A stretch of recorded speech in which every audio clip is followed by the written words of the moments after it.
Recommended that Josh get an evaluation, but in the meantime, he was still allowed to have supervised visits of his two sons with a caseworker present. But after that court hearing, Josh started to plan something terrible. He bought a bunch of gasoline, he donated all of his son's toys to a thrift store, and then he sent goodbye and apology emails to all of his family members. On February 5th, 2012, Josh had a scheduled visit with his two sons, but reportedly, Charlie and Brayden did not want to go to their dad's house that day, but they had to.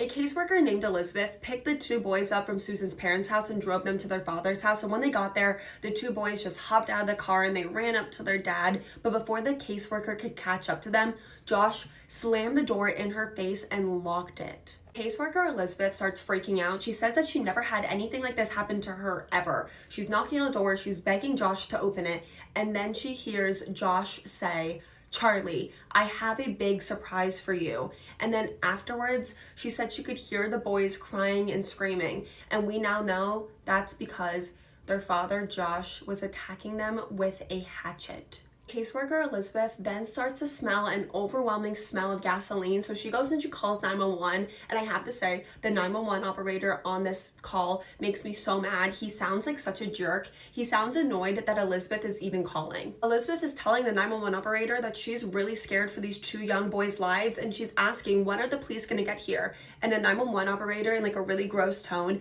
tells her that he doesn't know, and they're gonna respond to emergency and life-threatening situations first.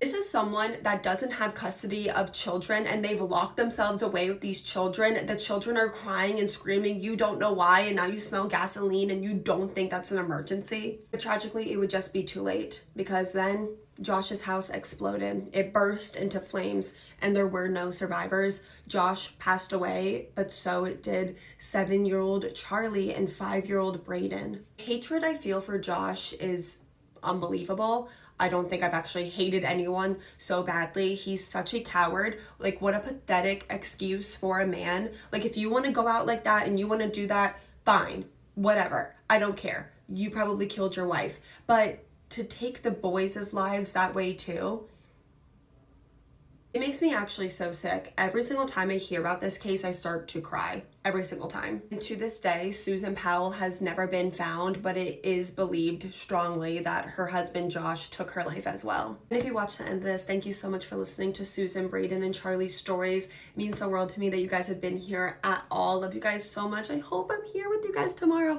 But if I'm not, I hope you guys have been looking at this, because this has been on the screen the whole time, and go find me there.